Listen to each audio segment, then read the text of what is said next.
With just hours to spare on Thursday, the U.S. Senate did pass another stopgap measure to keep the federal government running. But as ONR's Ed Murray reports, Oklahoma's congressional delegation is united in agreeing that's not good enough. This continuing resolution ensures critical government funding will remain in place through December 20th. Congress is giving itself another chance to accomplish what it could not do by September 30th, the end of the federal fiscal year. Pass all 12 spending bills to fully fund a new budget. This second continuing resolution, or CR, keeps government spending at current levels, but with several additions, including a 3.1% military pay raise, more than $7 billion for the 2020 census, and funds for expiring health care programs. U.S. Representative Tom Cole voted yes to this latest stopgap measure. Even though it's good news that we're preventing a government shutdown with this continuing resolution, today's measure sadly represents a missed opportunity for the House of Representatives. The fact that we are here today on our second continuing resolution of this fiscal year is a reminder that Congress is not getting its work done. Cole was one of just 12 Republicans to vote yes. His three state GOP colleagues, Representatives Markwayne Mullin, Kevin Hern, and Frank Lucas, voting no.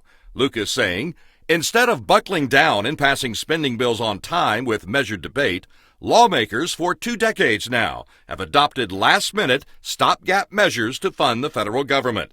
Too often, our national security and federal government agencies have paid the price for such partisan incompetence. Congress must return to regular order. My position is I strongly oppose government shutdowns being used ever for a partisan reason. Representative Kendra Horn took office during the last shutdown. Our delegation's only Democrat fired off a letter to congressional leaders of both parties last week. It reads in part, for far too long, Congress has been content to kick the can down the road and pass short-term continuing resolutions that extend the possibility of a government shutdown. As leaders of the House and the Senate, I urge you, along with appropriators from both sides of the aisle, to put people over politics and pass all 12 spending bills in full. If we're forcing our agencies to spend money on things that are no longer applicable or not allowing them to spend money on critical programs moving forward, they can't do their jobs. So we've got to stay at the table and get it done, and I'm going to keep lifting that up to anybody that will listen, and my voice has been made very clear on that. But with more than a dozen healthcare facilities in her district facing a financial shortfall, Horn voted yes for this CR, saying, while today's legislation is not perfect, it does provide critical funding for community health centers and clinics to keep their doors open. Finding common ground takes hard work, and over the coming weeks, I will continue to push leadership on both sides of the aisle to pass long-term funding legislation rather than more short-term stopgap measures. The Congresswoman talked about the current budget problem with ONR 3 weeks ago. The House of Representatives passed almost all but two of our appropriations bills before June 30th. The very first appropriations bill came out of the Senate just last week.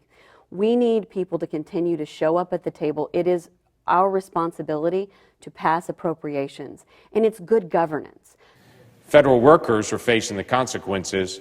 Members of Congress are not. Within an hour or so of the House vote, U.S. Senator James Lankford took to the Senate floor to push a bill he and Democrat Maggie Hassan of New Hampshire have presented to end the threat of future shutdowns. We shouldn't have this countdown clock running all the time. Here's the time till the next shutdown. We should have some consistency in government and how it spends. The basic idea, if appropriation bills are not done on time, an automatic continuing resolution kicks in. It protects all the American people and knowing that government is still running like normal. But if we get to that moment, the budget work is not done, members of Congress and our staff cannot travel. We're in session 7 days a week, and you can't move to issues other than appropriations. Now, Senator, there are people that think CR is a 4-letter word, too. I get it. What do you tell them?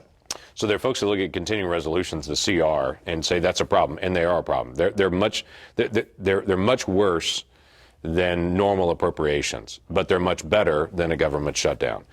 I don't think we would last 2 weeks if no one could travel. If we were together in session for 7 days a week, no one could go home and see their family, no one could go on foreign trips to be able to meet with foreign leaders, which is part of our responsibility, and no one could do any of those things until we got appropriations, everyone would stand up and say, what's it going to take to finish the negotiations and get this done?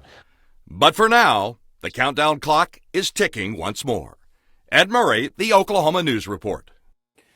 The last time Congress managed to complete and pass a full budget on time was 23 years ago during the Clinton presidency in 1996.